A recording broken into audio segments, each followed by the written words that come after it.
Hello. All right. I think this is working. I forgot to charge it last time, and here we are. All right. I have to. Please excuse my a little bit of all over the placedness more than usual because I'm doing something crazy today. I didn't even realize when I was scheduling these two lives. I didn't realize that I had so much around that too. I have two other like meetings, one earlier, one in between. Um, oh no, oh no, oh man, Elsrich is going live. Oh gosh, earlier than I thought because yesterday she went on later and she said the same time. So I'm like, okay, great. I'll schedule mine because I don't want to compete with hers. She's awesome. She's awesome. If you haven't watched her live yesterday, I'm so happy to like support her and that she's like blowing up. If you're tuning in replay, I will also be doing a live tonight at 9:15 that will probably be longer, especially because of what I just found out. I'm sorry for the delay. Oh boy, I was listening to the court hearing today instead of yesterday. Yesterday, um I just couldn't get myself to listen to it. It was daunting. It was, do we have to listen to this again? Like, we kind of can predict how it was going to go. Um, and yeah, I don't know. But I have a lot of notes.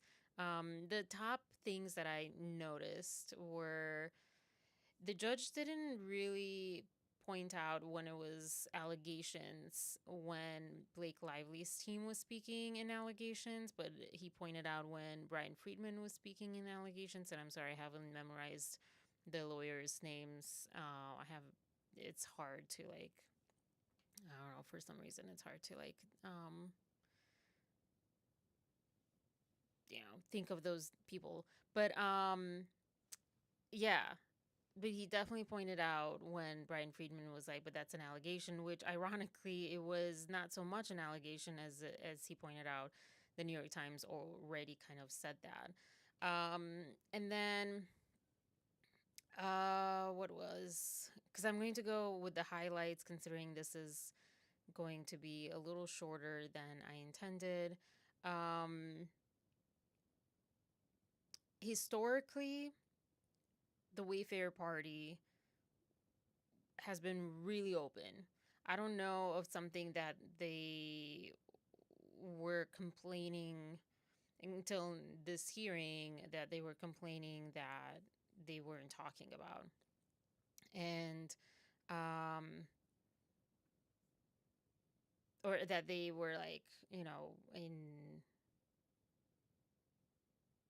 sort of some sort of violation of privacy. Whereas the Lively Party has constantly been bringing this up. So I get the point of the Lively Party as far as, okay, like it's just a matter of who's bearing the burden, but it's the same burden, except at the end also. Brian Freeman said it's not exactly the same burden. It's actually the burden's more on us if there is a attorney eyes only kind of thing because they will probably mark everything as attorney eyes only, and they're didn't say it this way, but I say that they've been historically so much more prone to marking things as private, confidential, not relevant to the case, etc. Them saying that, literally the example that the one lawyer said as far as what should be protected under this attorney's eyes only was exactly very relevant to the case. So I'm very curious about that. Um, where was that? I have so many notes. Oh gosh, I'm so bummed. Why did she schedule it earlier? Darn it. Because I was looking to see Also, like, when is she coming on? And she hadn't scheduled it until now. I was like, ah, I'm so bummed because I really want to watch it. And also, like, just, I want her show to be watched. I want her platform to be watched. This is why I don't have followers besides the ones that I do, which I appreciate. But this is why my channel isn't growing. This is why, like, I don't have hundreds of people tuning in because I do not advocate for myself. I try, but it, I think, ends up being awkward because I feel like just bad about it or whatever. And then I also give out information to everyone. And yeah, and I mean, most of the information is just like open, and I'm reviewing what's kind of, this is kind of where I landed. I'm reviewing what is being said. Um, it's like 30% things that I find out, and 70% things that everyone's talking about. So, yeah, or maybe even less than 30%. But yeah, I'm so bummed. This stuff like gets to me. Yeah, I do not take up space well. This kind of made me tear up because that's like a huge thing for me. Okay, I found it. So the hypothetical that was proposed was Mr. Baldoni. I like how they said in his terms, but Mr. Baldoni was really close friends with a very highly profile individual and was venting about his day. And he mentions something about our client in connection to what happened on the film or on the set. This was the hypothetical posed by the one lawyer, and I wrote B freaking S because it says the evidentiary value would be outshadowed by the who he was communicating with. And I'm like, this is very, if this is venting about something that is being alleged in this lawsuit, this is exactly relevant. And I don't think that any, let's say it's Taylor Swift, I don't think being that it's Taylor Swift would be overshadowed by what Blake Lively said. I mean, no one is thinking that. The whole thing around, like, oh, it's Taylor or whoever it is, it's like, it's just so irrelevant when it comes to what we're seeking, what we're, supporting Justin and Wayfair parties for.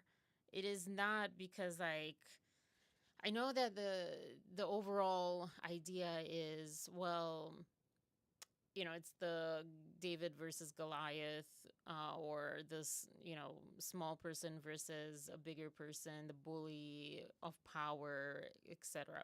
Excuse me, abuse of power.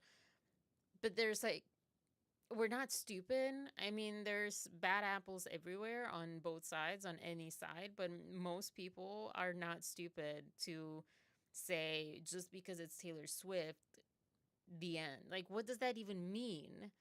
And I'm not saying that this is what is happening, but this definitely kind of hints, because she tried to say, like, oh, I don't have this, this is not something that I would even have access to. I'm like, this is exactly the stuff you should have access to: communication with your client and other people in their lives. This is what Justin Baldoni, I'm sure, did with Brian Friedman. I'm pretty sure Brian said, give me everything.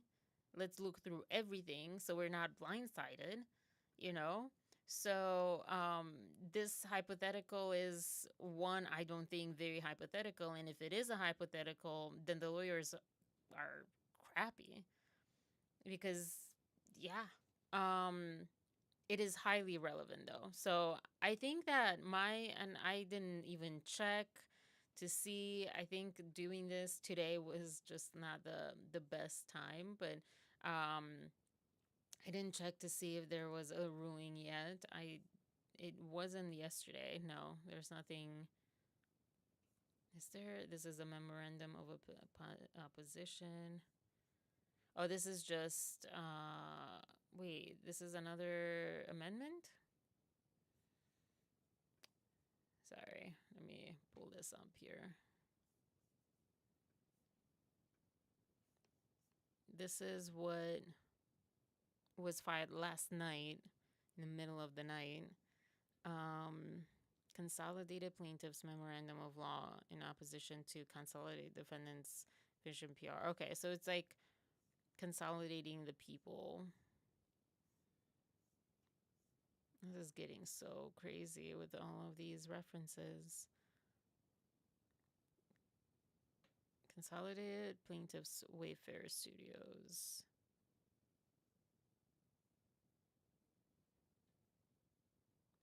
So this is, I guess, because they keep saying, like, my client Leslie Sohn was dragged into this for no reason, like irrelevant.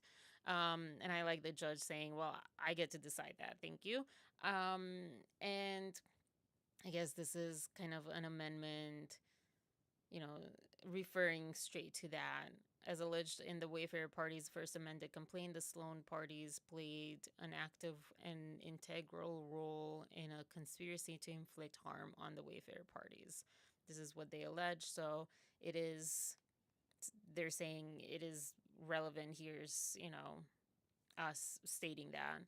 Um, but also, as the judge says, he gets to decide. I like that he said that, but he let them say that so many times because it was in the previous court hearing, and then this one they said it a few times until he's like, "Okay, you're not getting the message. Just get to your point. This is not what you get to decide. This is, your argument." Um, but yeah, but as far as the hypothetical scenario, I felt like that was the most important part because that's saying, so that's exactly like, I mean, I guess like they're saying this should be attorney eyes only information, not that it's not relevant to the case. But the judge said at one point, and again, I'm like trying to be fast. I'll do this a lot more in depth tonight. But I was trying to go before Elsie was going live because yesterday she went around 2 or 3, and then also doing this. For everyone that's like not in a time zone that 9 p.m. Eastern US time is a good time because in the middle of their night. But yeah, anyways, so he did say at some point, I wrote, why is this even brought up as far as like the marketing plans of other customers that Vision PR is dealing with, etc.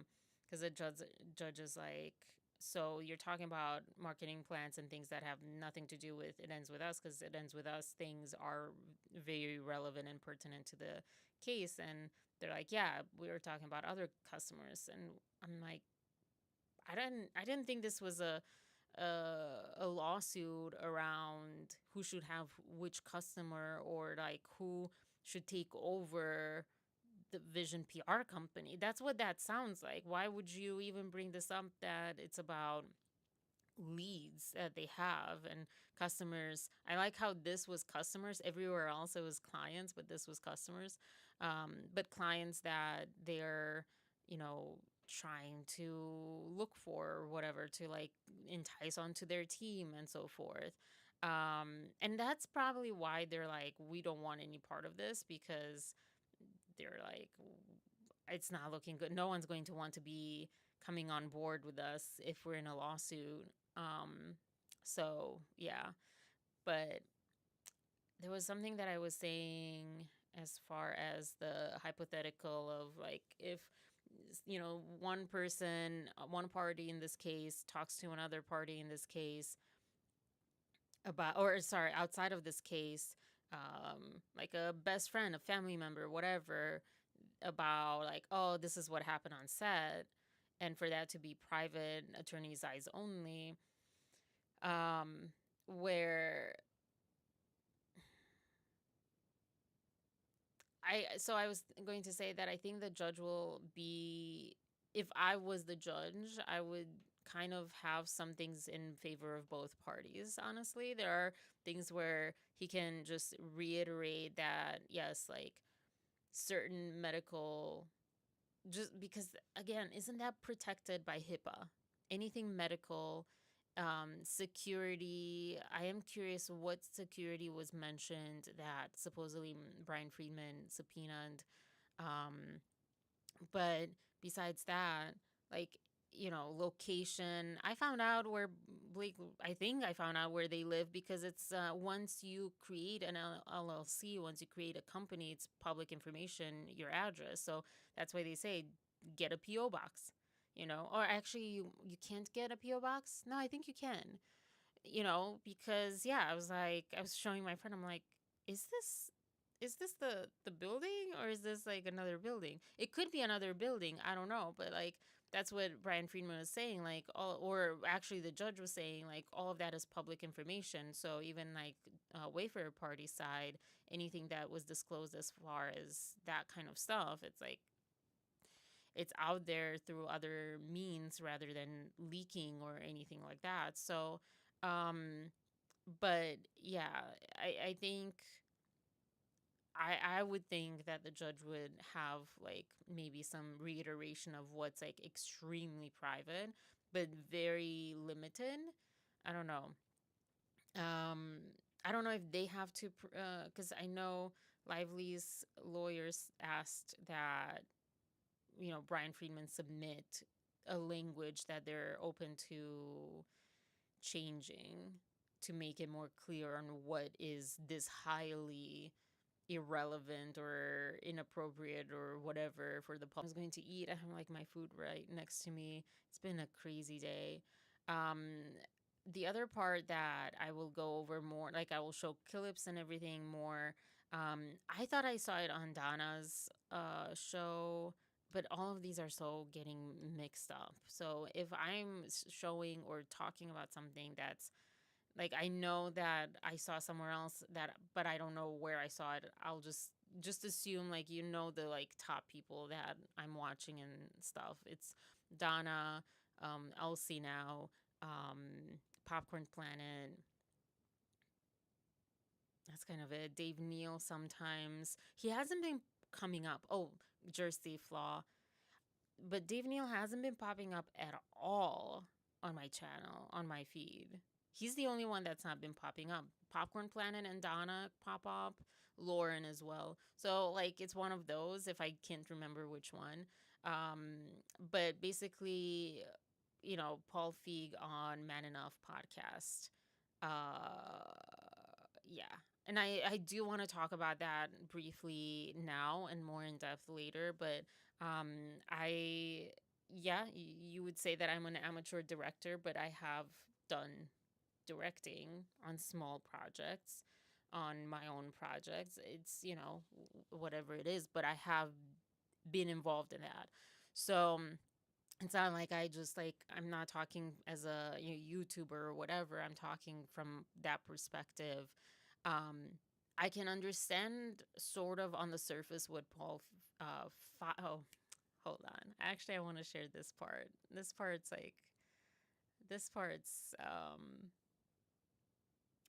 I literally like was in shock when I read this. So, because I was like, I'm spelling his name Feig, because everyone is pronouncing it Feig, but Feig is Feig.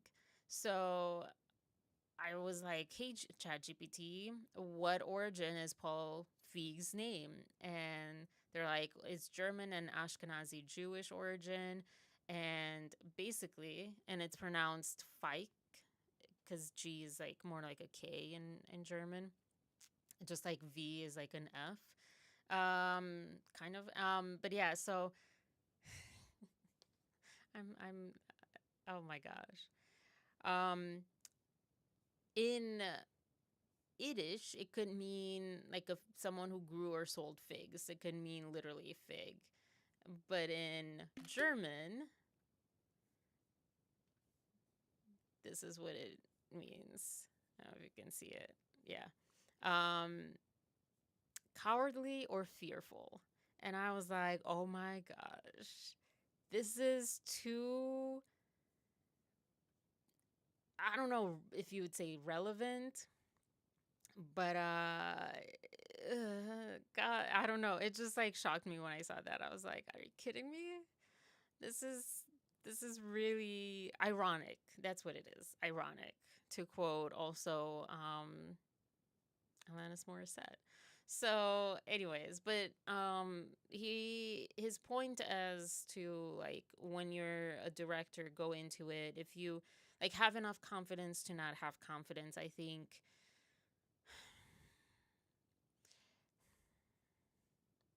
there's a difference between being open and not having confidence.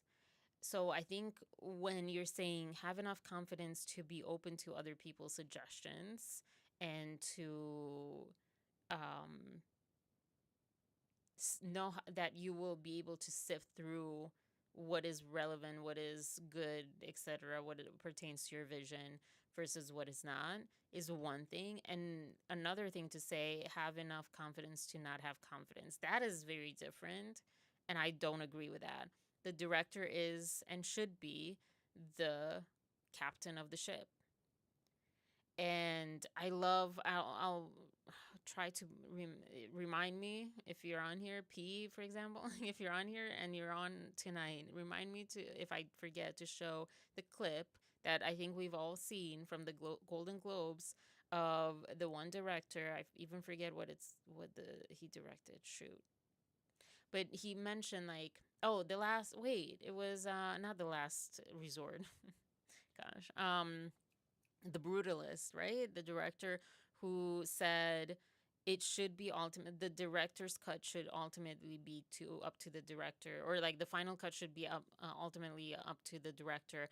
The director is that is the only purpose of the director is to have the vision for the screenplay for this and the script, and to have that vision carried out or to hire people that carry that out.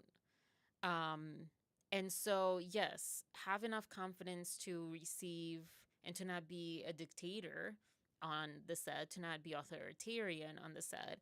But that is not equal to letting other people create your story.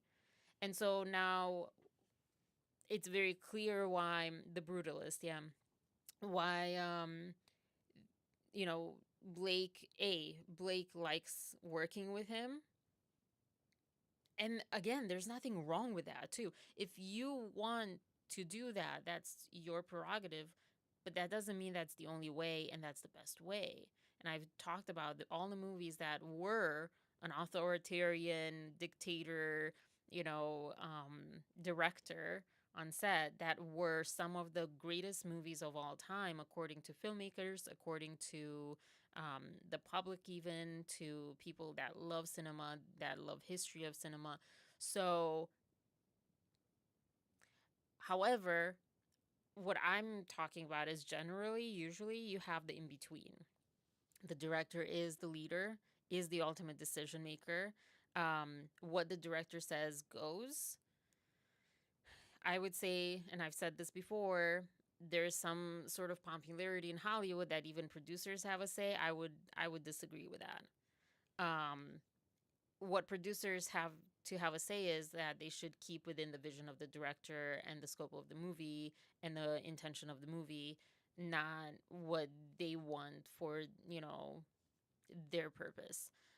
Which producers are executive producers are more concerned with like marketing and bottom line, money, etc. Producers are the ones that make decisions and should be concerned more with the story. But anyways, so yeah, as a director, I don't fully disagree, but I can understand why, and I can also understand from someone who cannot take up space and who has a hard time and insecurities around taking up space.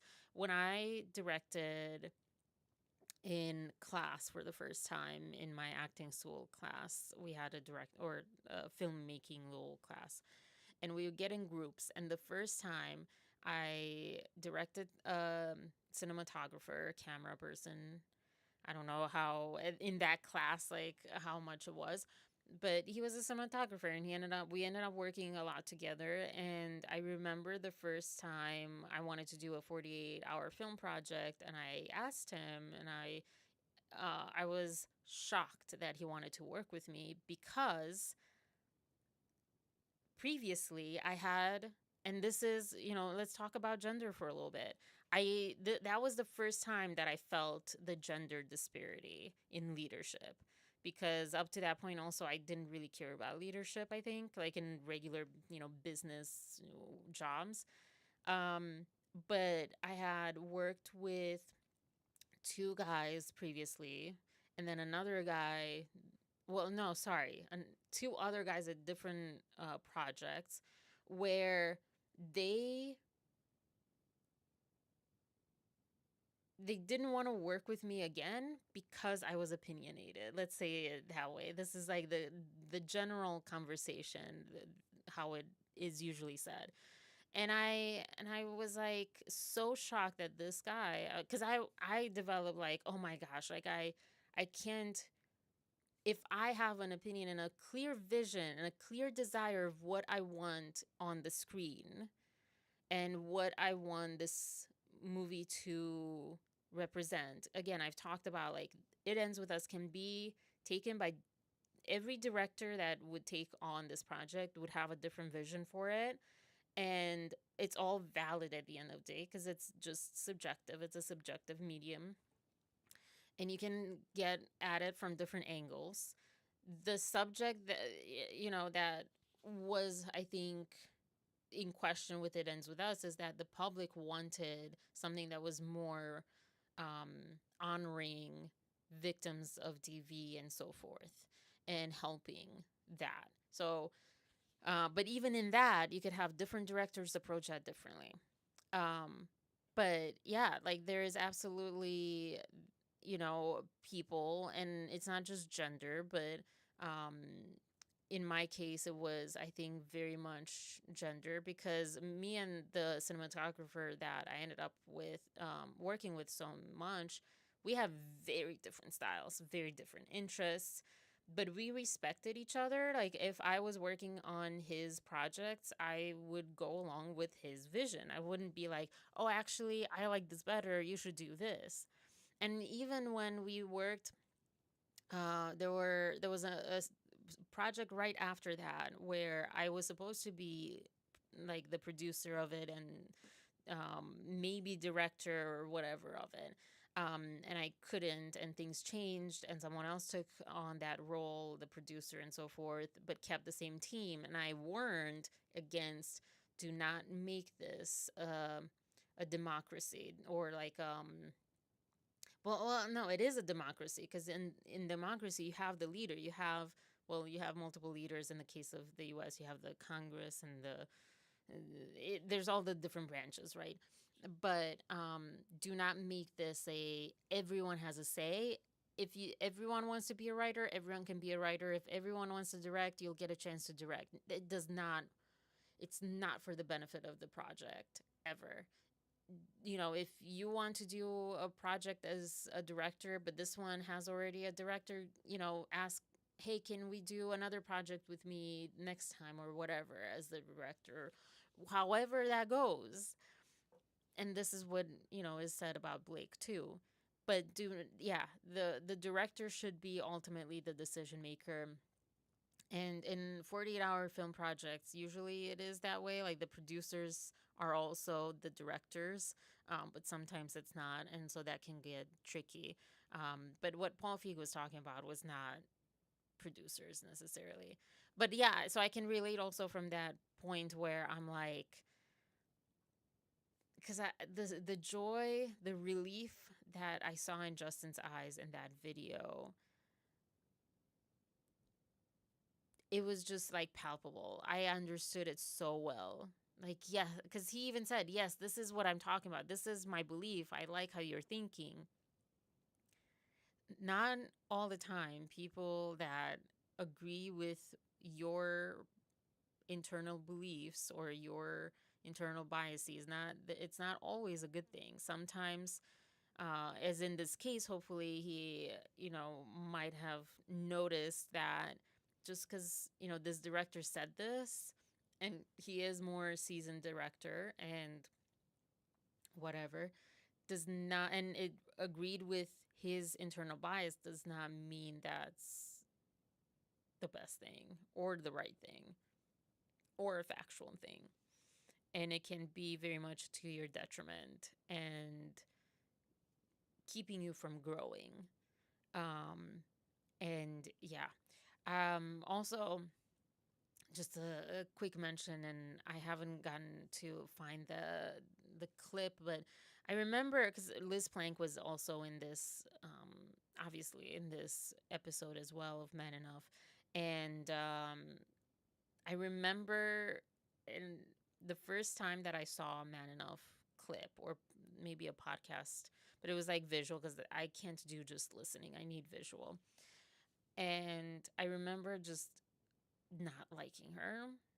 Like getting that kind of feeling in your body of alarms going off. And this was way before all of this. This was, I don't know, last year, like, a full year ago or more, maybe even more. Like it was a while ago.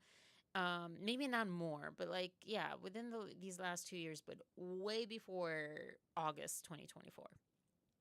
And I remember watching that, and it was a segment. I think it was her basically telling Jamie Heath, like, it's not a woman's job to tell you what you should change or something. And I've heard that argument for a lot of different things, and I disagree. Um, it's convenient to say that. It's awesome. It's convenient to say that. But she also said at that same time, in that same like episode, that like he or they, men cannot understand, which I agree, but men cannot understand in their body, like exactly how all the fears, all the things, all the subconscious stuff that we have as women. And I don't know. I need to get the clip exactly to react to it, but I remember just feeling like alarms going off about her. Like she was that kind of feminist that wasn't really a feminist, but it was just a scorned person that that had a lot of anger that they hadn't processed yet. And that applies to all genders, but in this case, like, there are sometimes feminists that, like in Blake Lively's commercial with the martini glass and the male model or actor, that just like use feminism to kind of enact their revenge. And people even talk about this case as far as like this will hurt actual victims coming out and being believed, because it's one thing for things to happen and another thing for people to use the things that they know people are sensitive to. And yeah, I just wanted to say that. I don't know why. I mean, I know that it was one of my things that why right now I just wanted to kind of gloss over it again. Just sorry, tune in um, later. I'm so sorry. I'm going to do better at having like, because I do want to try, like I said, for people who 9 p.m. is too late. It's too late for me too, but you guys that have been on the chat, you love that time. So I'm showing up for you guys, but for everyone who's like, because I see there's a lot more of you that watch my videos, but probably maybe noon is better. Let me know. Let me know what time during the day is better. Mike White is a great example of a writer, director, actor of encouraging collaboration, but it's ultimately his vision, etc. Yeah, I don't know if I haven't heard of him, or maybe I have, but he didn't stick to my mind. But I know there are directors, writer directors who sometimes like show up and they don't even have a script. They kind of just let the actor, like, here's what is happening in the scene, go for it. I remember there were some, and they're, I think, often called experimental directors, because yeah, it's more unusual to do something like that. But yeah, there's all sorts. that doesn't mean you can't respect the rules that, like, when you sign up for something, which she didn't. She didn't sign her contract, so she didn't care one way or another what the rules were. She just saw an opportunity and said, I'll just make whatever I want out of this. That's what it seems like. There are varying degrees of, say, I'm an Alien Universe fan. The UK crews put the directors of Alien 2, James Cameron, and 3, David Finch. Oh, they directed those? Interesting. Because they were Team Ridley. I'm skipping a lot of details when the director's vision is primary. Yeah. Oh, that's interesting. Is Ridley one of the characters? I've seen Alien probably one when it came out, so I don't remember anything. Um, but yeah, I mean, you there's a lot usually of actors or talk in general about hiring a director or an actor or a producer, a cinematographer, whatever it is, because of their vision, because of what they bring, um, because of how they work, etc. There's so many actors that say, "Oh my gosh, I always like, yeah, that director's so tough. Like, you cannot make a wrong move." But like, I love their vision. I am curious. He's such a great director. Or she's such a great director. Is less often so far talked about, but more women directors. But yeah, like, I just really wanted to work with this person, and but they knew that they would have to sign up for whatever they said went. If they wanted to collaborate, if they didn't, I mean, some actors don't want to collaborate.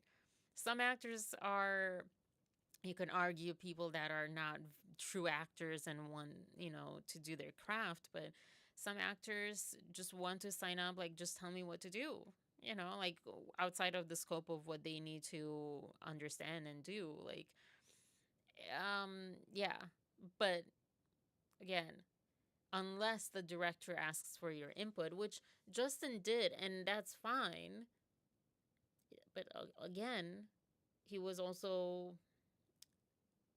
because this is what this is about. Like, this point is like, he was encouraged by someone who had worked with Blake Lively, in them saying, "Hey, we're signing up for to do this movie," and any advice. So, I wonder even if Blake wasn't in question before they had that conversation, and Paul was saying, yeah, sorry, I'm keeping on that. It was so irrelevant. If Paul was saying, oh, I have, the perfect director for you to collaborate with, Blake, like, he's someone who, will let you lead or whatever. The podcast was published on January 30th, but I don't know when it was recorded.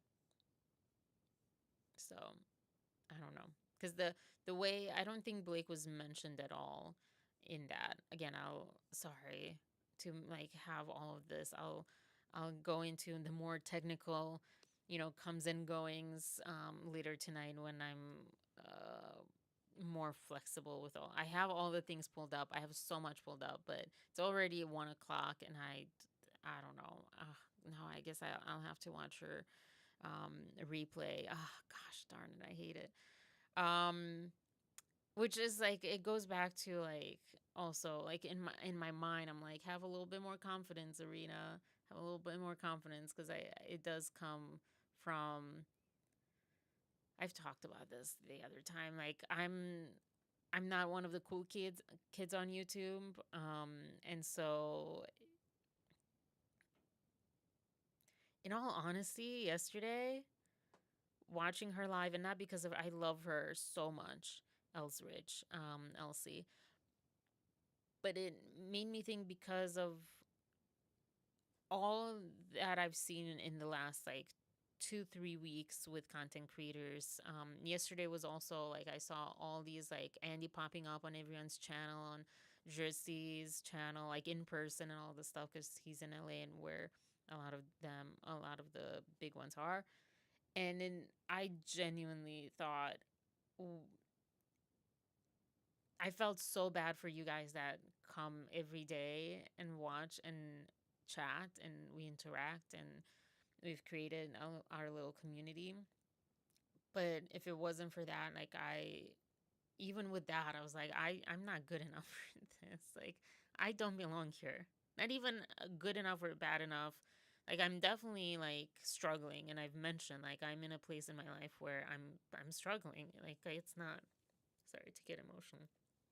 It's not like um I'm at the top of my game and I'm like able to do all the stuff that I want to do. So I get that I'm not good enough. I'm not doing like the best job. Um but at the same time also it's more that it hurts when you're like the outcast, you know? At least for me it hurts. And I used to not care, but I think just with what's happened in my life, like it's become less or more important, I guess, if I'm an outcast or not, or if I'm like popular or not.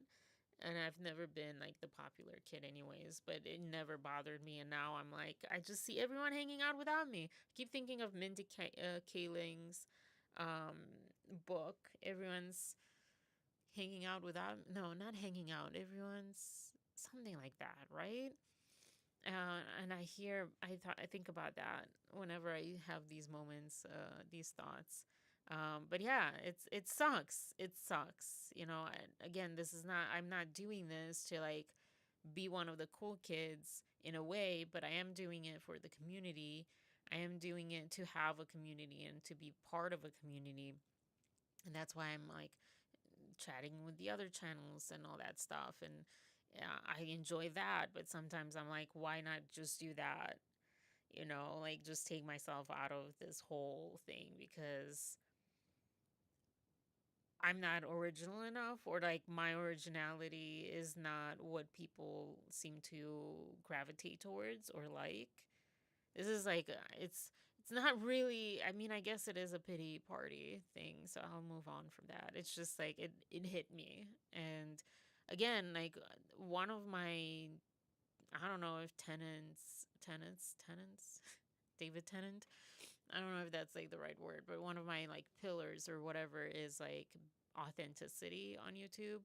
Um, when I was doing vlogs, when I was on Insta, anywhere that you see me, I've always wanted to be authentic and connect. Like connection is at the top. And with everyone, and I was saying this, I don't know if she read it and if it made sense, the sense that I wanted. But I was saying this on Elsie's chat yesterday too, when she was getting flustered. Is like, we're here for your personality and for you. It's not some, because everyone is saying the same information. Um, and so, yeah, like I always just wanted to be authentic. If I was sad, I was sad. And also to not put on marketing. I hate marketing. I hate like I hate how many influencers say there's like my thoughts, which I shared. I hate like when you have an ad, just say the ad. I would prefer you to say, "Hey, this is something I'm using. This is a product you should look into, whatever." Do that. Don't try to be creative about it. It's such a turnoff for me. It's not authentic when you're talking about like you're like segueing into it, like, "Oh, speaking of, trash collection, here's my trash collector." I don't know, I said that because I don't know, I don't know, like, no, just like say the ad. I fast forward and it makes me absolutely less inclined to do that. And so like when I'm making content, even though I'm like, oh my gosh, is this like pity party and self-serving, I mean, everything's self-serving for everyone, right? I mean, I don't think there's any content creator that's like, oh yeah, I'm not here to, be heard, to have a voice, to have money, to whatever. Like, it doesn't have to be the same thing for everyone. For me, it's having a voice. For me, it's creating a community. For me, it's honestly creating a community that maybe I don't have in real life. Um, or that I can't have in real life. Like, it's one thing to like be so, on chats and stuff, with all of us. You can't sustain that big of a friendship group, right? Or family where it's like hundreds, and in some cases hundreds and thousands and hundreds of thousands of people. And so yeah, like that's cool. But yeah, my personal value system is connection is at the top, which includes like, or sub includes whatever, authenticity. So I don't want to be here pretending like I'm having, like a very strong, confident day right now. And I am not thinking of like, I should not be doing this because no one wants me to do this. Which I don't mean to offend the people that like P and the Marias and, all of you that have like supported me, and not even because it's not even supporting me. It's like finding your community here too with each other as well and stuff. Like that's what I like. It's turning into a whole different video. This has been completely different than I imagined, altogether. So, anyways, um, it's just one of those moments that I'm speaking of it because, like, I know so many of us have it all the time, regardless of whether it's in our friends or families or work, no matter what job you have, like you always have those moments where it's like, should I be here? Should I just excuse myself? No one seems to want me here. Or like, I'm trying really hard and like it's not doing anything and the needle's not moving. Um, and my heart must be not hard enough or good enough or whatever. Or sometimes, honestly, I just feel like maybe I'm doing something wrong. Like maybe I'm doing something that's offensive or wrong to like the big content creators or I don't know, other people or whatever. On a positive note, I am personally very excited that I'm crying because it's been tough with like Meisner to not be very like emotional and emotionally connected. So I'm like, yay, emotion. But yeah, sorry about this. Oh gosh. Pete, you have been like just number one on here, especially during the day. It seems like you seem to prefer during I don't know prefer, but um I appreciate it so much. Thank you. But yeah, back to aliens and things. Um, Too many chefs are not good. Yeah, the analogy is great, especially if you have a basic idea of how kitchens run. Yeah, I mean that's like that's pretty much I think what I said to them too. Like, you cannot have too many chefs in the kitchen. Only one chef, and then you have like there's like not sub chefs. What are they called? Not chef assistants. They have a different name that take just keep going down the line, and that's like you know anything that involves having a large amount of people working. Sorry, because not one single person is the same. The more people you have, the more chaos it will be. And yeah, I as a director, I've always loved having um suggestions or different perspectives, opinions. What I feel very awkward stating, and I've learned that you have to sort of state it from the beginning, because especially in small movies with people that may have not even worked on movies, but apparently even Blake Lively's of the world, excuse me, is I fully welcome, and please give me your suggestions, your opinions, your perspectives. If you see something, if you want to try something, etc., come to me, let me know. Absolutely. Because I will not think of everything. I'm one person.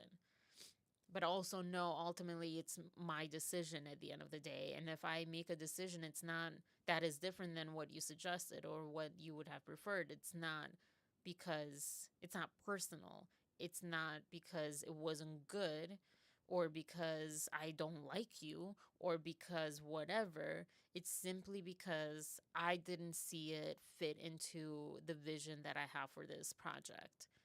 And I may be wrong in that, but I'm infallible and it is what it is. Like, wrong or right, it's also subjective, but even if it's not subjective, you might say, on certain things, like, it's unfortunately my project to get right or wrong. And excuse me, and I will, because the other thing too is if someone sees a movie, they will blame the actors if they, look like they're not acting well, or the director. You know, they don't, most people don't even care or know about all the other people involved. Like, oh, the cinematographer, they did wrong. They weren't the best cinematographer, which also can, it depends, but it can also lead back to the director, because the director is like the cinematographer is the director of photography, but is still under the director's vision. They have to like agree. It's not like, okay, I'm hiring the cinematographer and he or she is doing whatever they want. So yeah, people ultimately blame the director for missing things, like why did they let that shot go or whatever, for the editing, for everything. Maybe the editing not so much, but yeah. So um if I make a mistake as the director, it's my mistake to make.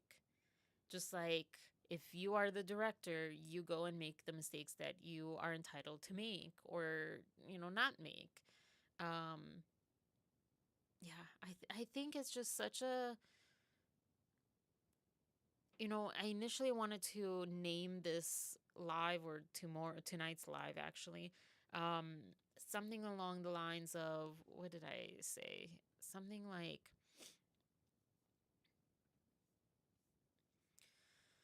um, War on Love or something. The killing, yeah, the killing mission, going after war, love and peace, after war, after love and peace. That was a very working title. That was draft one. Do not judge that title, because that sucks. However, the idea, when I was reading LA Times, is like, when I read that, when I see what's going on in politics, when I see what's, everywhere, the idea of like toxic positivity, which exists, there is such a thing as toxic positivity, just, like anything has an extreme. But it seems like in this case, especially with Blake Lively and Ryan Reynolds and Wayfair, it seems like there's a war on virtue. I think virtue is the word, on goodness. Let's not evolve. And I mean, just as a whole, when you think at what, you know, we elected was, let's go back, let's not evolve, let's not grow, let's not outgrow the things that hurt us. Let's not, outgrow disconnection, hatred, otherness, um, all the habits, like this idea of like, well, it's always been done that way, but is it a good thing that it's always been done that way, should be the immediate question. And this like, oh, well, people should not bring in their values into the, you know, well, they said their religion into the, or their faith, spirituality, whatever, into their workplace. But really, it's like the values that they brought up. And values, each company has a value system. They operate from a value system. And you can say to some, some people can say their company's value is money, is profit. They will not say that, officially. Sometimes they do, but that's like really the core value. So any decision that's being made is sifted. Is this, aligning with this value or not? And my perspective is that whenever it's about love, peace, goodness, loving each other, being good to each other, being kind and safe with each other and safe for each other, that is being attacked because it's not in benefit of money and power. It's never going to be the same. Well, not never, but in the way that the world is right now, and this is the society in the US is right now, those are not together. Those are very opposing. And so they're just continuously saying, this person's too nice. This is person nice bull, right? This person's too nice, too positive. There must be something wrong with that person because that doesn't exist. Well, maybe it does exist. Maybe people like that do exist. I'm so deviating from the chat. I'm sorry. But yeah, I don't know. But that was like my the or the thing that I wanted to like headline my video, something around like how it seems like this is an attack and a war on love, on goodness, you know, like let's stay in the base values and the base qualities of human beings, of humanity, where we're attacking each other and we're competing with each other, and we don't lead with love. We don't lead with compassion and empathy and connection. And we don't lead with togetherness and stuff like that. Or even not even lead, but even just be. Yeah, performative feminism. Who needs to work on herself? It's feminism with a heavy male traditionalism. Yeah. Taylor Swift, The Man, that song, 100% that. If I was a man, I would be praised for being cunning and, whatever. And it's like, but why that? Are we not trying to evolve society and humanity? Which is why, again, I feel like the Baha'i faith is like so much, so aligned with me. Like, aren't we trying to evolve mankind? Why are we staying stuck and just doing as worse, going low instead of going high? All these like phrases come to mind.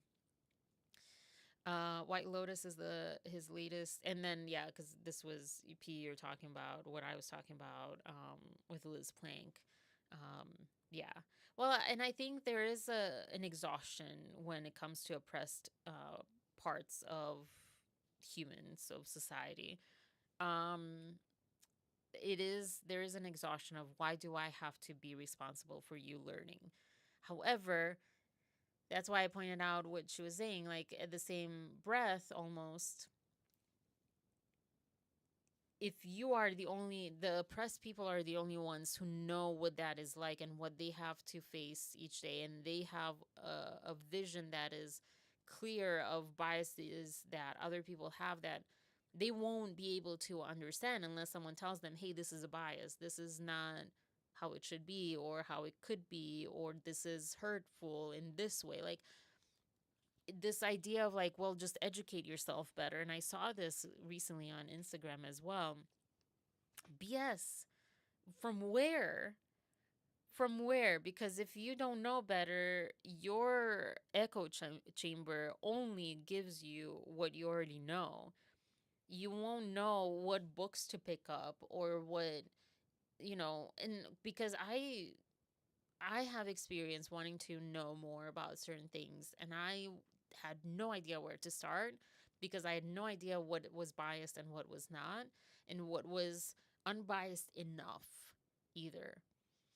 Um, and so, and it's like the information that we have available to us today in today's world is so overwhelmingly vast.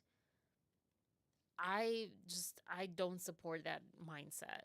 I know it's a burden. If I would have to defend or explain Romania and Romanian and like being Romanian or whatever, or being a woman and all this stuff, I know it's hard. I know when you say things, you are a villain. Like if when I say the things that I just said, that oh, these guys didn't want to work with me, previous guys didn't want to work with me again because I was a woman telling them what to do, basically in their mind. Um, but I was the producer and director. I put the money down. You know, um, also like it was decided, like you came in knowing that I was going to be the director, and it was my team on this project for the competition, and you trying to take over.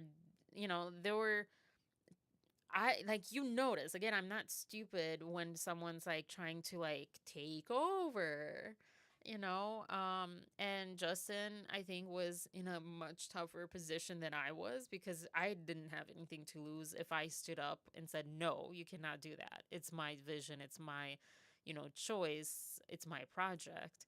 And I wasn't even in one project, I wasn't even able to do that. And I was also the editor. And I remember just after no sleep for 3 days, or yeah, 2 nights, 3 days, um, having to edit in record time something that I'm like, where are the shots that were clearly outlined that needed to be done? They're not here. And what are these shots for? These weren't even in the original script. Like, what are we doing here? And it was done. I had no control over that, and I had to make it work.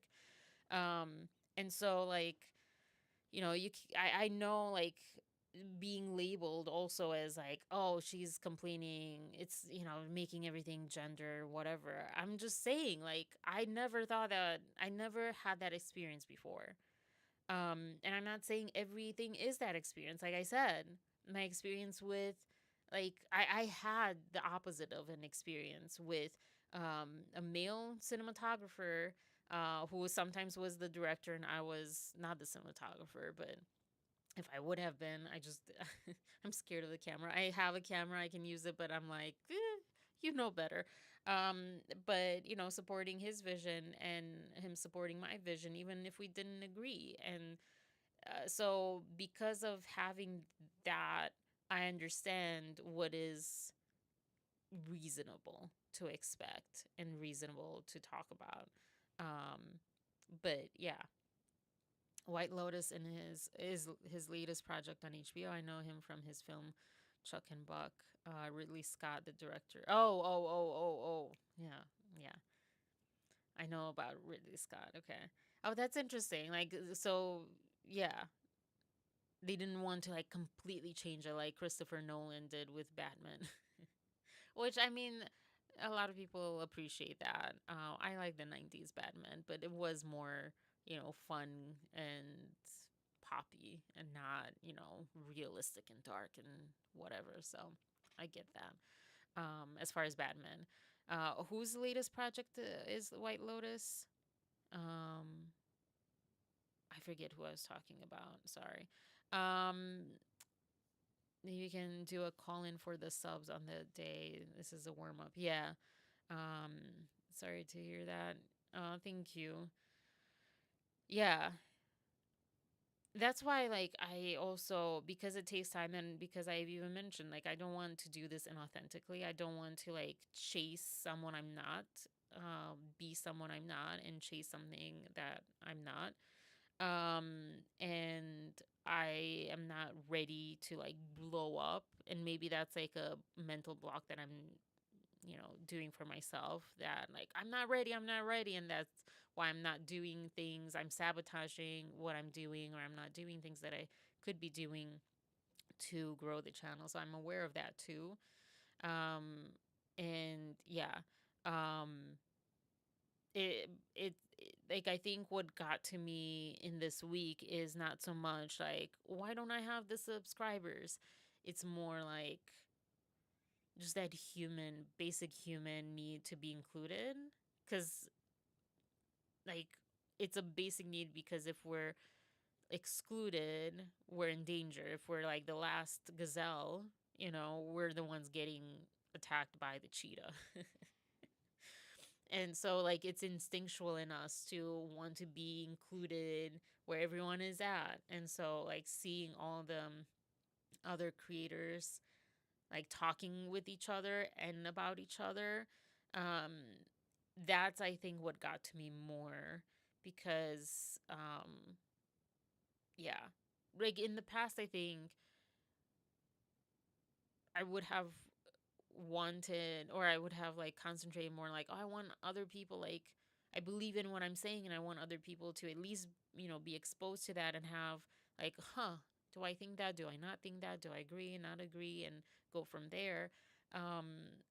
But yeah, this week particularly, it was that personal, where I'm like, I'm not included with the cool kids, and they're all like laughing and talking about inclusivity and how they include each other, and like us all content creators. But and I'm not the only content creator they're not including into the conversation, and some content creators that are much bigger than I am are not included in that.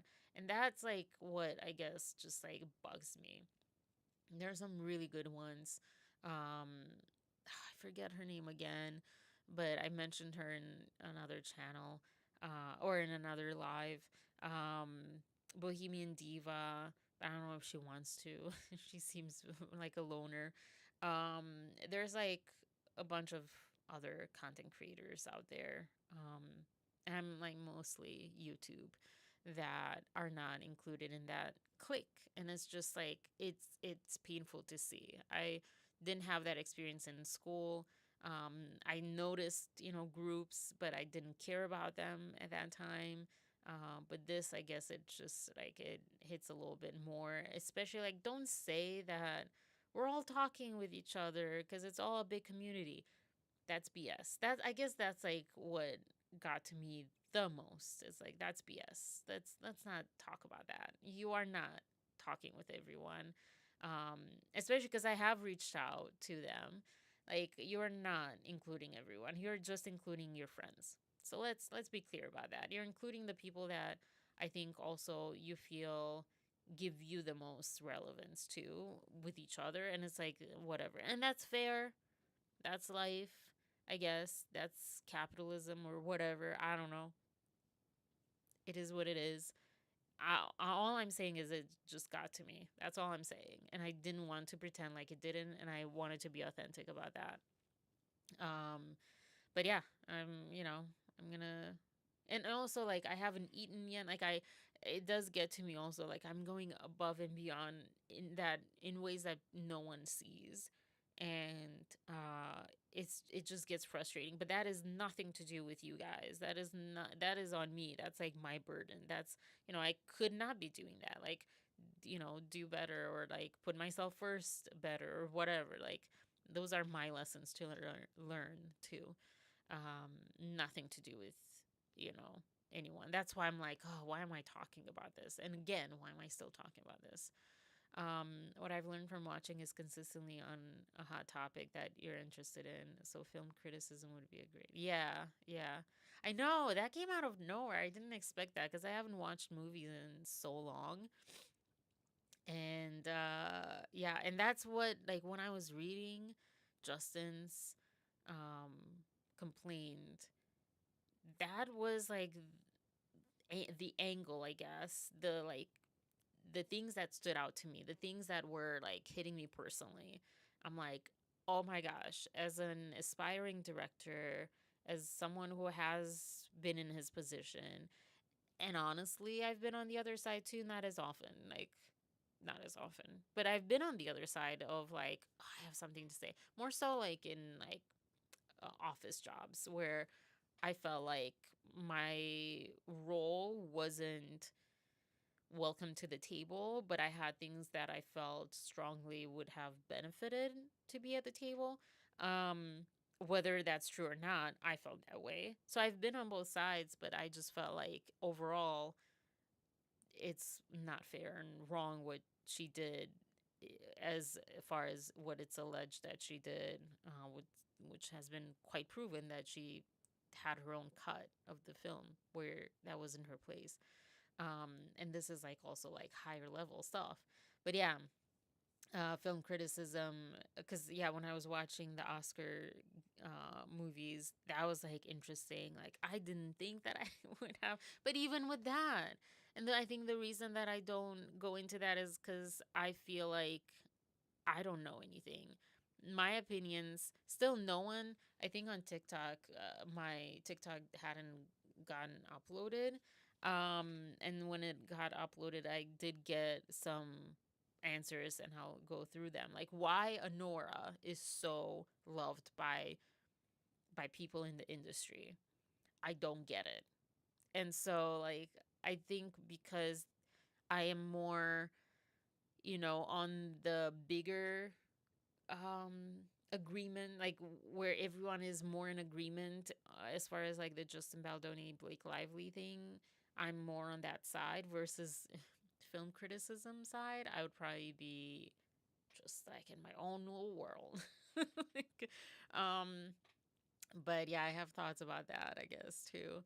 And that's like the exploration of like, okay, in the downtimes of this case, or like um when it's not like, the most pertinent, what do I talk about? But yeah, it's normal to get frustrated.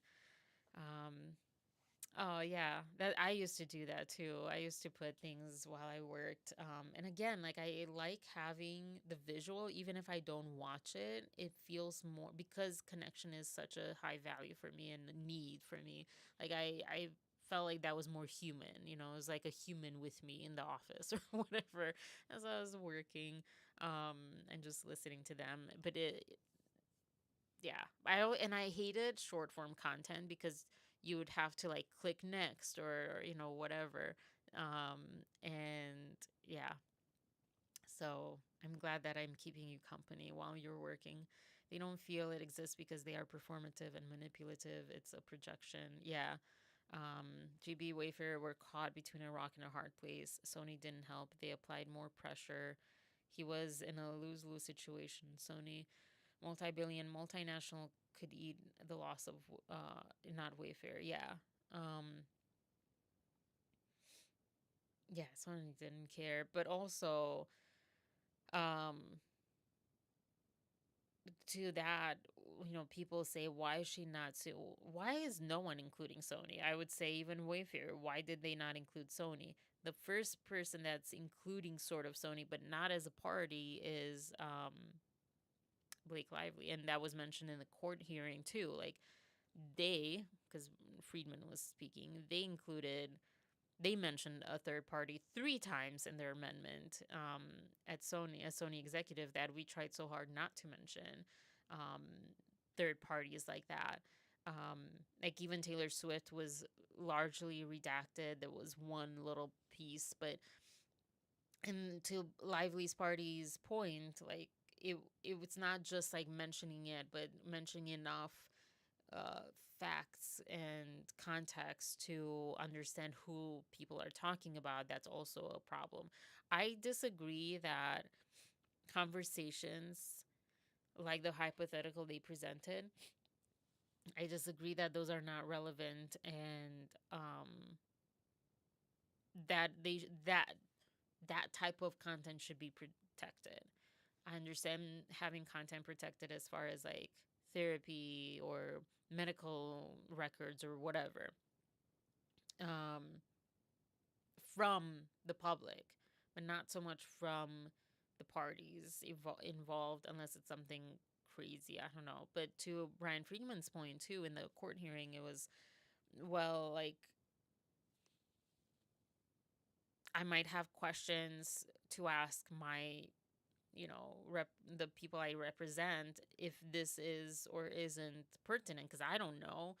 A lot of these things I don't know about, if it's relevant or not relevant to the case, in a way that shouldn't be attorney's eyes only. I thought that was a good, strong argument, um, personally. But yeah, as far as Sony, I think, yeah, they talk about endless funds. I think that's why Lively didn't go after Sony. Beside, well, okay, sorry. I think that's a possibility, um, and maybe not even as much of a possibility as really that she had coerced them.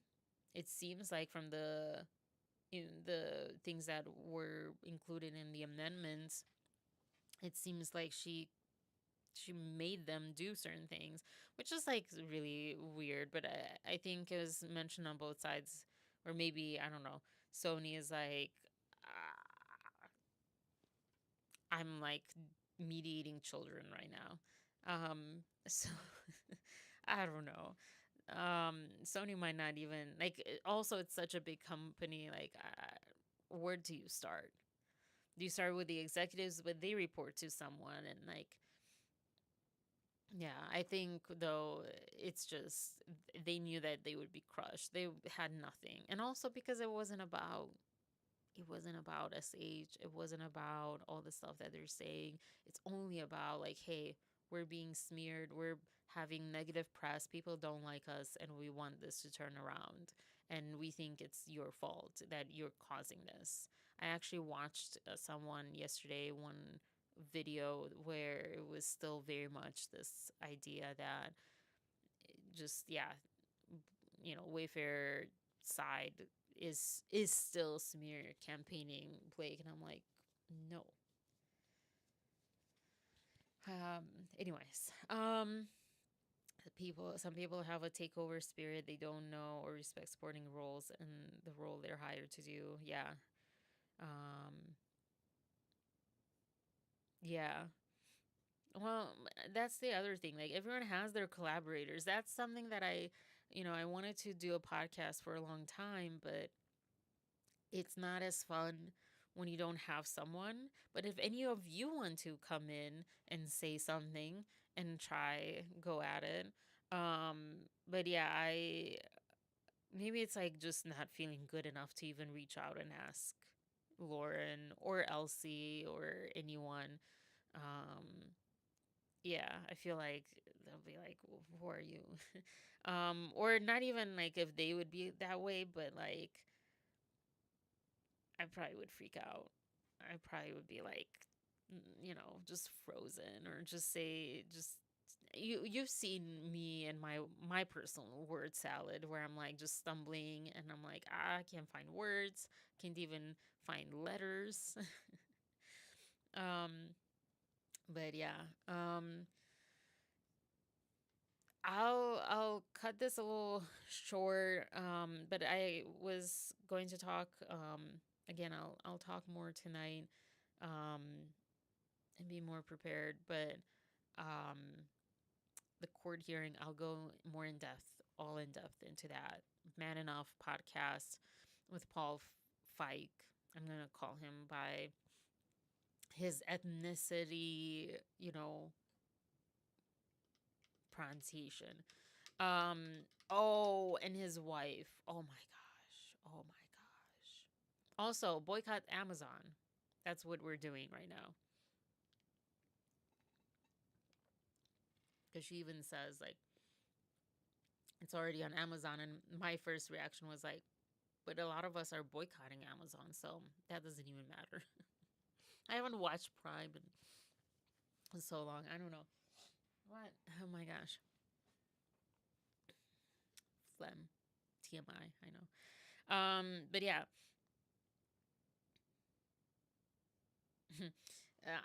I'll say like one comment, and I'm not going to share these comments because it's private people, but I'm gonna share some of what they said that is, I think, just spot on to Paul Feig's name. No one's going to know who I'm talking about. Paul Feig, not name, sorry, wife.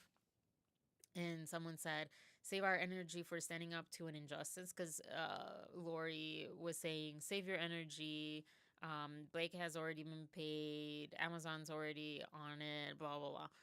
So save your energy and don't hate a film, which to me is like that's such a non-argument. That's such a non-argument. If people don't want to see a film or they want to hate a film, let them hate a film. This is not, electing a political leader. This is freaking film. Save your energy and, don't see the film if you don't want to. That's more of a sentiment. But, anyways, this person said, save our energy for standing up to an injustice. Where exactly should we put our energy then? And I thought, spot on. Spot on. And then, yeah, get out of the basement and see what's happening to democracy. When I first heard that on LC's live yesterday, actually, because for a long time I could not find these comments, and it took me all day yesterday. This is why I'm not very prepared today. It took me literally hours to get to these comments that Paul Feig or Feig's wife left. But yeah, I think the basement comment had nothing to do. Yeah, but I think it's like the idea that we're all. I mean, I'm literally in the basement. That's true of my families, but I wasn't here my whole life. Like this is for the last couple of months, last few months. But the idea that YouTube creators, that people that comment are just these trolls that are living in their parents' basement, not doing anything with their lives. Um, I don't smoke. I don't do any kind of anything. I drink water and I have like my yogurt water today, which is like yogurt and farmer's cheese because it has extra probiotics. I don't know if that's correct. And then water with a little salt. Um, and so, yeah, but this idea, but that in the context where Blake Lively put Wayfair in the basement and the director of the movie she's in the basement of the movie theater, that hits differently for us. I don't think she had any idea. I don't, because she sounds like she doesn't understand what's going on and doesn't care. She sounds like, what did I say yesterday? Rich white woman privilege. Yeah, that's what she sounds like. She has no idea about anything. She has interest, probably financial interest in this movie succeeding because, and I was going to look up because I remember that there's only the producers, the director, and the screenwriter that get profits from movies or something like that. And maybe sometimes it can be negotiated because I think with Ryan Reynolds there was a negotiation with like royalties or profits, but taking an upfront cut to his salary so other people can get a salary, and that's how he hijacked. That one person was saying. So it is in their interest. Whether or not he was paid a lot doesn't mean greed is open ended. Um, but yeah, I to that there was a comment that said, "You want us to watch your husband's movie, but now his movie is no longer important. Just democracy is." Because she's like, "Get out of the basement and see what's happening to democracy. Why don't you focus on what's important in the world? Wake up, get out of the basement, and see what's happening to democracy, or you are woman hating Trumpers," which is interesting because where has this idea been? Where is this idea coming from? What is it even relevant? Because most of the people that I've seen talking for Justin and against Blake Lively are liberals. So this whole thing, where is this coming from? This like, I don't even know which wing is which. I think right wing, right? This whole thing has no, like, literally it's the opposite because the rich top percent are the ones that are Blake Lively and holding on to like her winning. there are women also that have been victims of SH, of DV, of manipulation of, other stuff, SA, etc., or like just A in general. There are, but the people that are leading the charge are not those people. And so, like, this is ironic and opposite.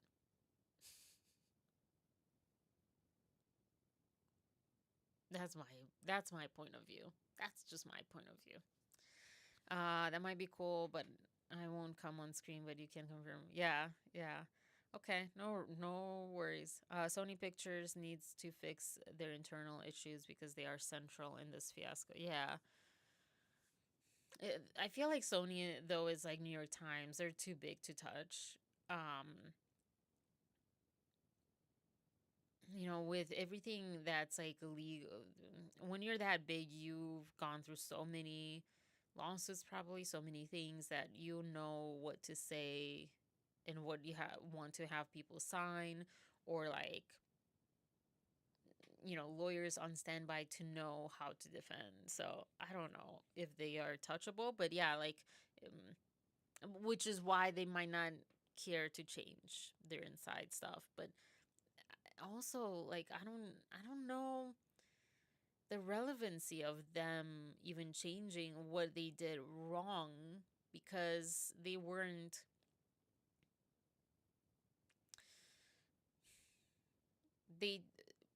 technically weren't the overseer of this production. They were the distributor. Columbia Pictures was sort of with Wayfair, but Wayfair Studios was the main one that took over. I also want to talk later tonight about Wayfair Studios, about that guy that sued. Um, there's like two different Wayfair Entertainment and Wayfair Studios. Want to break down how that's going, what that is, and all that stuff. So, um, yeah, that's also something I want to talk about. The AEO is a micromanaging cudgel. In this case, they cited cudgel. They cited Allstate, which is, yeah, yeah. I don't understand. Also, like, I feel like the PR stuff, oh gosh, it's together and apart at the same time.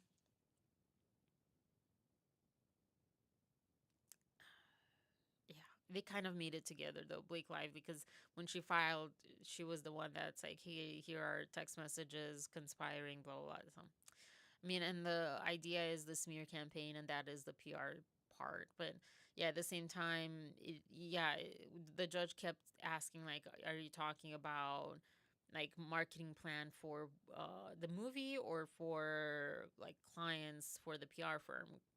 Because the movie is relevant, the other one is not relevant. Yeah. Um, for like other clients that are not even included in this. Um, as juvenile as it sounds, but BL started it. They are public figures. They aren't entitled to more within. Yeah.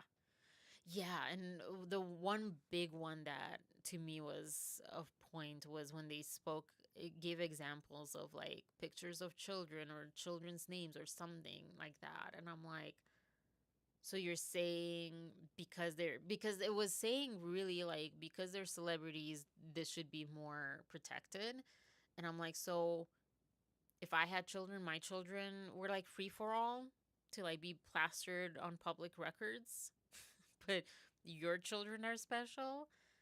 I don't think anyone's children should be blasted on public records or anything like that. And I don't think that's like a matter of discussion here, unless they're referring to like thinking that maybe they took photos on the private jet with Justin and her kids, or in the penthouse with Justin and her kids, and they're thinking, oh, Wayfair party will like put these as evidence, like, look, these they let him like be with their kids, and that doesn't look like they were worried.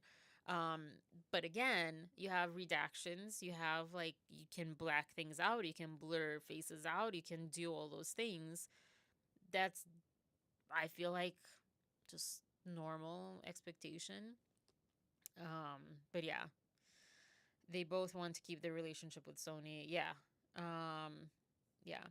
So, but the reply to Lori's comment that I highlighted, yeah,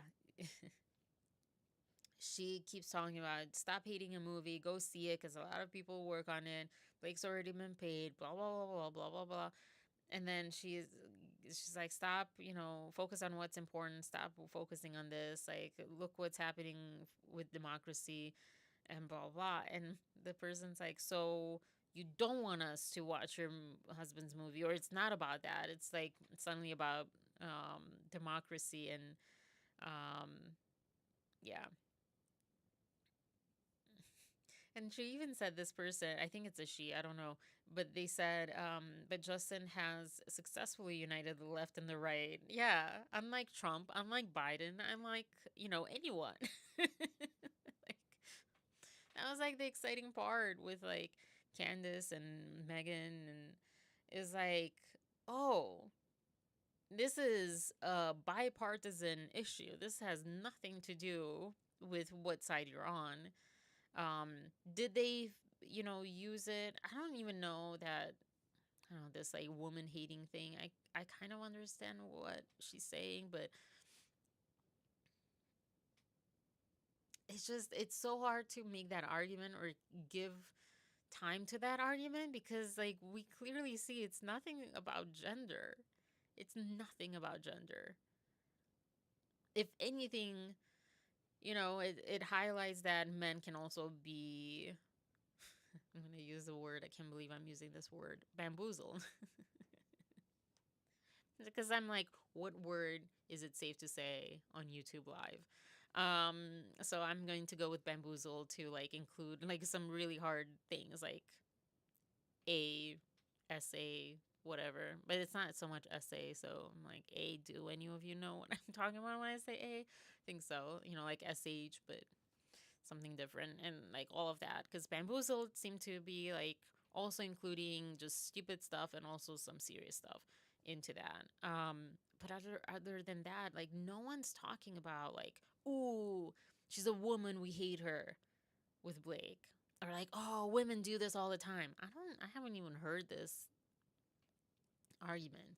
I've heard the argument saying that some women will do this, but that's rare. That's like in the minority. And that has been an argument because it is a point to make in defense of women who need to come out when they experience something, and to make sure that we're all like remembering that, you know, not letting this go backwards with that.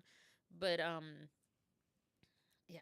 Anyways, so the Deb case, this too, JB and team have shown restraint versus yeah, which is what I was saying. Like, her side threw anything on the wall to see if it'll stick. Yeah, yeah.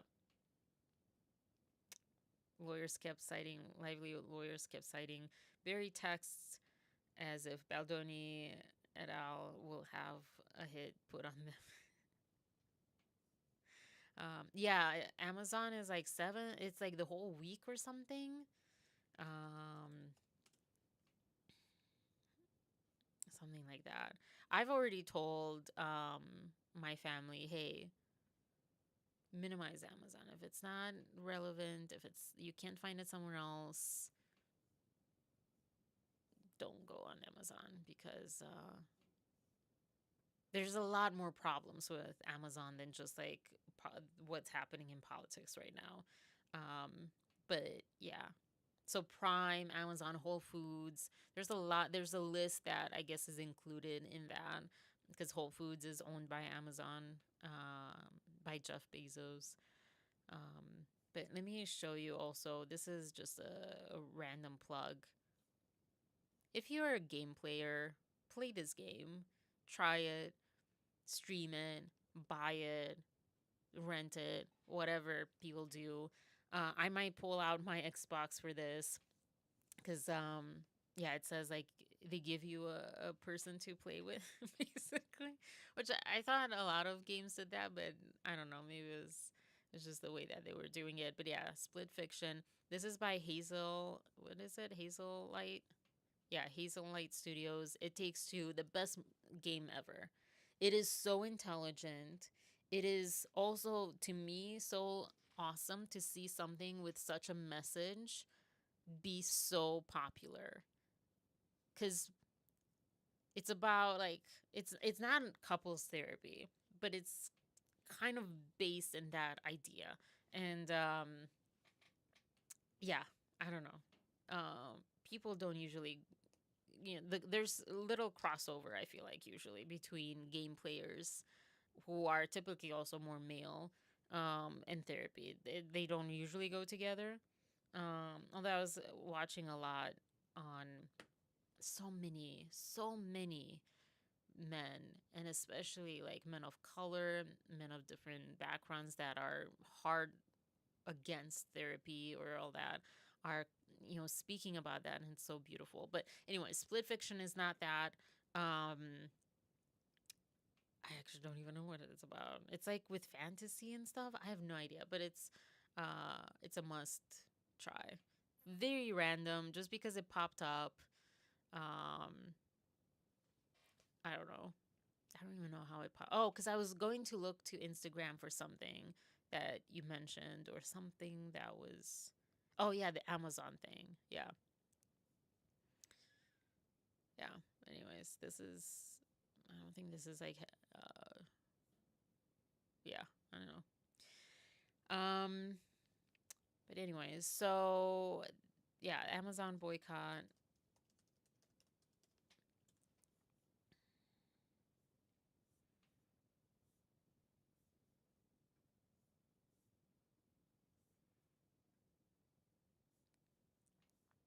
Twitch apparently is on there. What? Who's going to actually boycott Twitch? Also, I don't know that many people that are on Twitch, but it's a whole different like side, I guess. Oh my gosh, this is so annoying. I don't know if I can find, because there was a list on.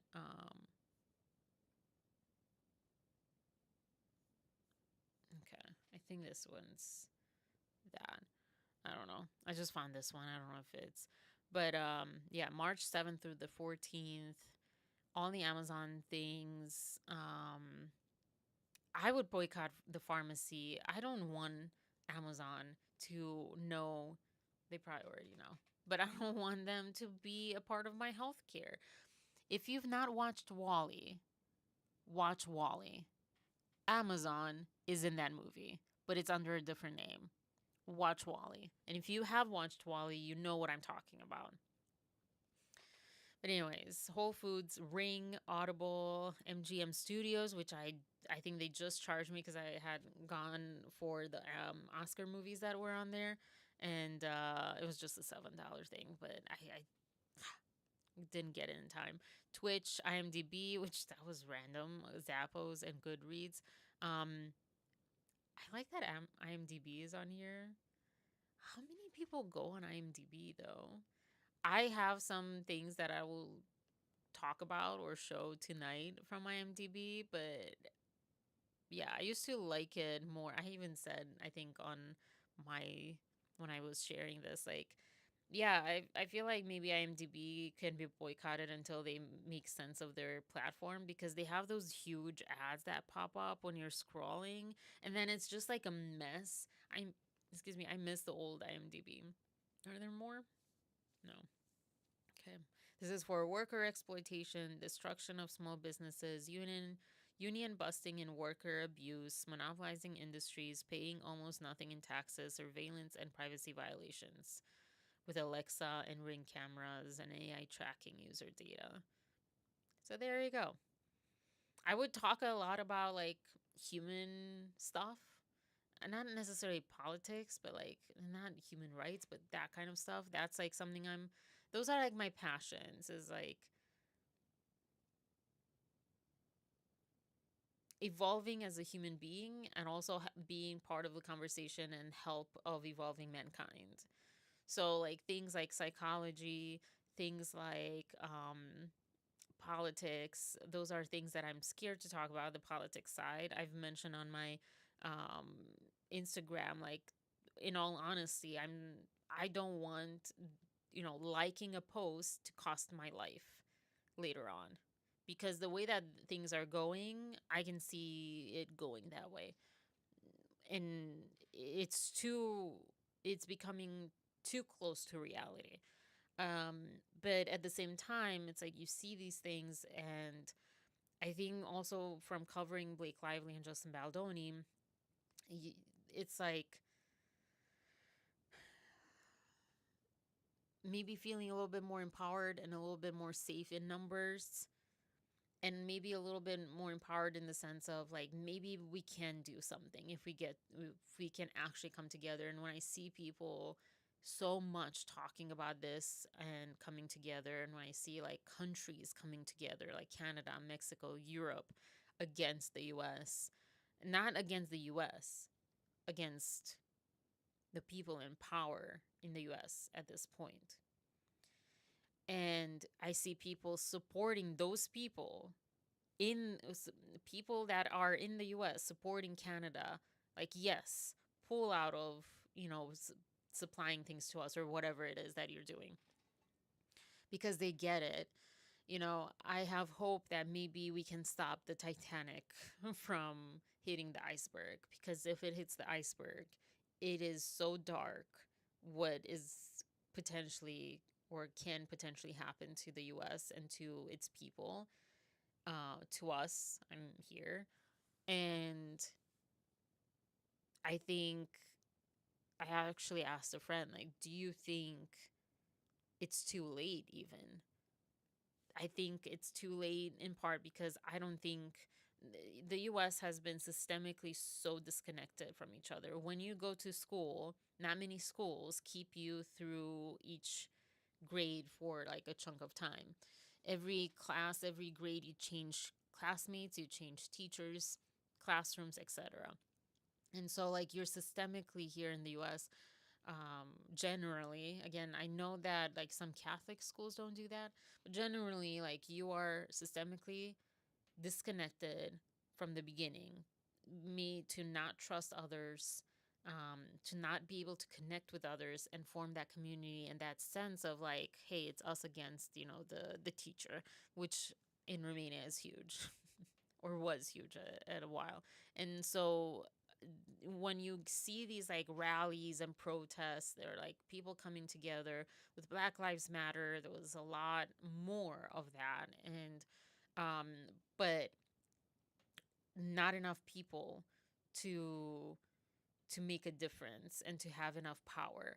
So I don't think that I'm skeptical, and already I said too much and put my life in danger potentially if worse comes to worse. So here we go. But that's kind of why I'm like hesitating. Not because people might disagree with me online or anything. My only hesitation is that because, like, to me, the safety of us as humans, as individual humans, as humanity humans, like, that trumps anyone who might have some negative comments online to me, or who might unsubscribe or whatever.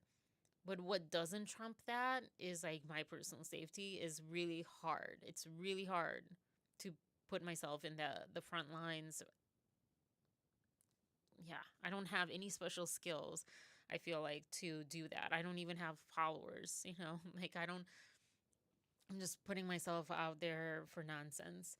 But yeah, that's something that yeah. So anything that I can do around that, like help with this case, help the voices of let's critical think, let's always critical think.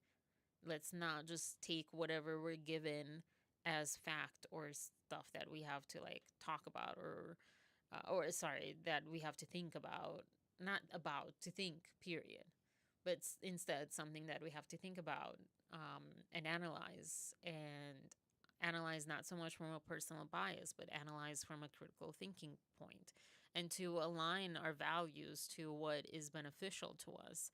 Align our values to love instead of hate to connection instead of disconnection, of togetherness instead of like otherness, to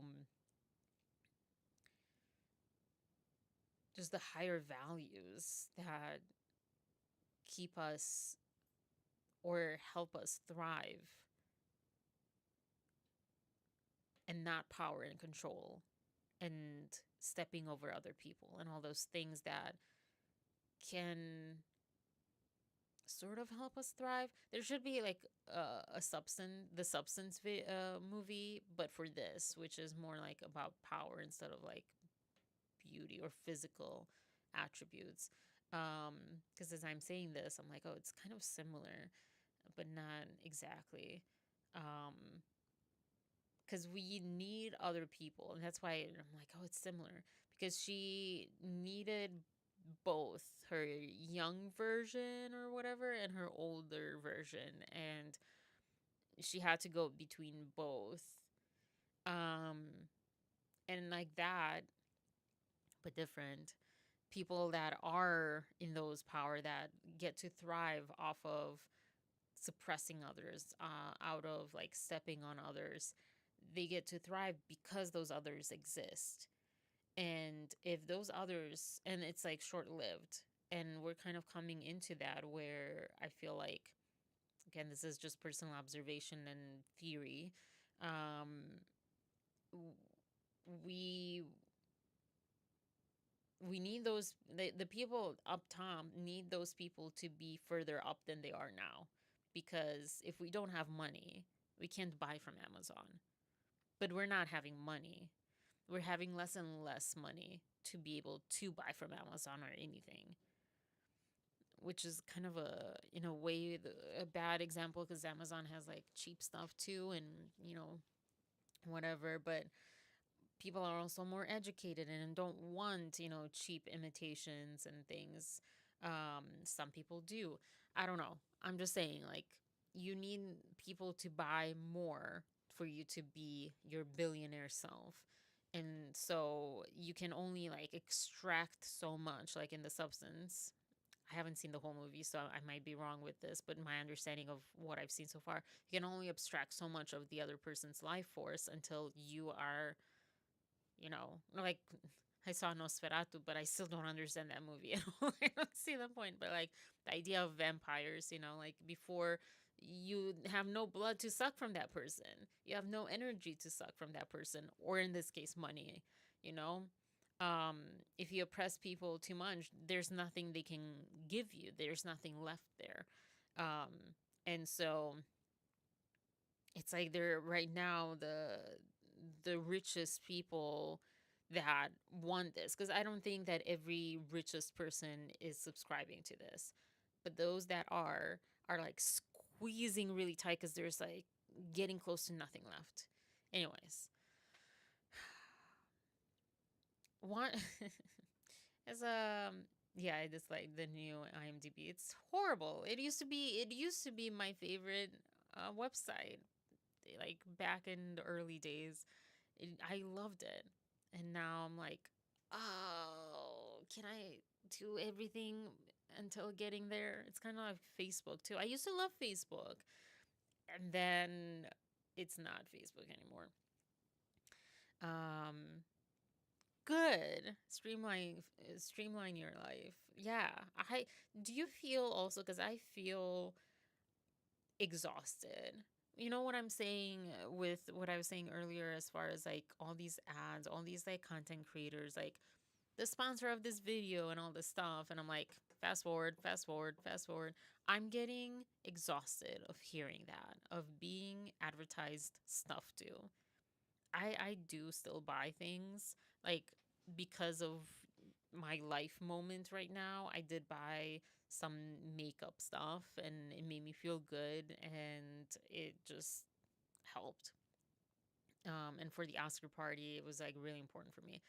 But outside of that, is like I have too much stuff. I'm more in a place where I'm like, I want to, I don't want to throw it away because that's a waste and all that stuff. I don't want to donate it either because people don't need more stuff either. It's like, and I'm not talking about like clothing or the essentials. I'm talking about like, I don't know, like, I don't even I don't even know right now. Like, I have some pine cones decoration for Christmas that are still up, things like that. Just random stuff, pens or whatever, perfume that I don't use or whatever. So, yeah, but as far as I new stuff that is advertised, I'm like, no, I want to just do simple, just simple. I'm burned out, and I've been burned out for at least a year. I've noticed, like, and I was like doing marketing last year, and I was like, I cannot do this because this is the opposite, some say antithesis or whatever, of where I am and who I am right now and what I believe for humanity. I don't believe, I understand the monetary value for, like, if this was my job, if I would get a lot of money for this, it would be enticing.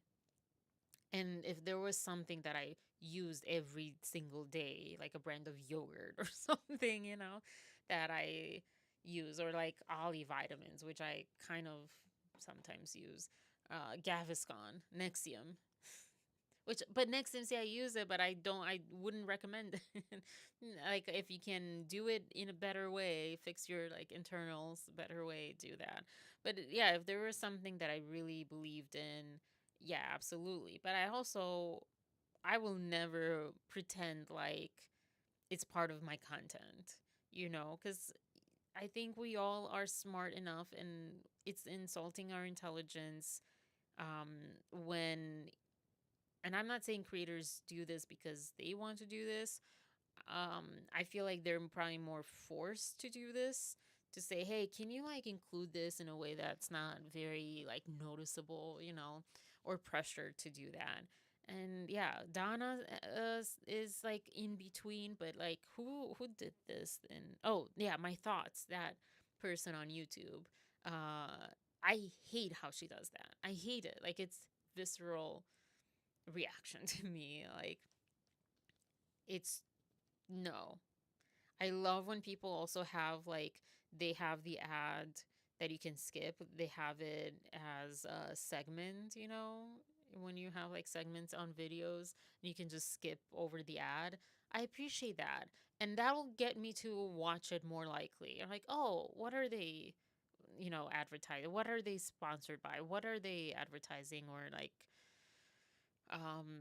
using or whatever? But yeah, I'm so over this consumerism part. So yeah, yeah. But Amazon is very, very enticing, very simple, especially with returns. Very centralized. It's there's pluses and minuses, but yeah, 7 to 14 apparently. Um, Last thing, so much more. Believe it or not, there's so much more tonight. So if you tuned in today, I mean, yeah, right now, oh my gosh, I have to get ready for my next meeting. If you tuned in right now, so much more. I'll like briefly fly through what I said today, this morning. Usually this is once a day, so I keep saying today, this morning. And so much I didn't get to. So much. And I'm not going to like cry about my personal feelings being hurt. That I'm not one of the cool kids and I'm being left out. Um, but as far as the everything else, the Paul Feig man enough and his wife, Instagram comments, the court hearing, I'll go in depth into that. I had some notes from both Lauren's and Elsie's lives from the past couple of days. I don't even remember what they were, but that's gonna be that. Um, I'll mention in here, and I'll mention it later. Honora Mike Madison, she did an Actors on Actors with Pamela Anderson that I randomly started watching yesterday. I think it just like kind of automatically came on, and where she said she refused an intimacy coordinator. And if you've watched Honora, you probably were thinking, and if you watched this case, you probably were thinking, oh my gosh, there must have been like, oh gosh. Mikey or Mikey Madison of Honora, lead. She played Annie. She refused an intimacy coordinator. So I'll talk more about that and how, like, because I thought, ooh, this is a conversation to have in relation to this case. Not again, not saying that Blake Lively had no rights to have one or whatever. Not saying that. Not saying that. Or maybe I should say that and have people like riled up enough to tune in. I don't know. Probably no one that's that riled up would like still be watching. Um, and yeah. By the way, I think P, you mentioned nice bowl content removed, like pressure from Disney or Marvel. Was it like just on Ryan's page or something? Because I thought, what, 2 days ago or something, I thought what you said was in general from the movie or something, but that I couldn't find that. So I was like, oh, maybe they meant like from Ryan's Instagram or something. Um, yeah. Some random things. But yeah, that's kind of like the big one. Oh, Selena Gomez and Taylor Swift. I mentioned it before, but I felt like it's a good re-mention as far as like therapy because they mentioned therapy in this court hearing. And yeah, so lots more. I will leave you with this, and I will maybe start and the end tonight with this as well. Um, don't remember who, but someone mentioned, I think on LC's live yesterday, that Wayfair has a movie coming out. It has come out around the world, but coming out on April 4th. We're in March 7th, so almost a month from now. A Nice Indian Boy, I think, is the name. Um, just watch That's Not the Name, and it sounds awful. Oh, where is all my IMDb stuff? Did it just like run away? Because, like, oh, she's talking about us. Seriously. Okay, wait, I found it. I have so many people pulled up on here. Garfield movie, which is, yeah, a Nice Indian Boy is their new movie coming out on April 4th. So go support it. Um, that's, there you go. April 4th, 2025. This is the movie. And is anyone, I don't know that anyone on here that's watching this, but does anyone think that this should happen? Or if you are going to or can attend South by Southwest, there should be people protesting. There's like one thing to like boycott, but it made me think, and did that even happen already? Um, oh no, today. Oh my gosh, today is the first day. So today until March 15th. I think that would be, maybe it's mean of me to say.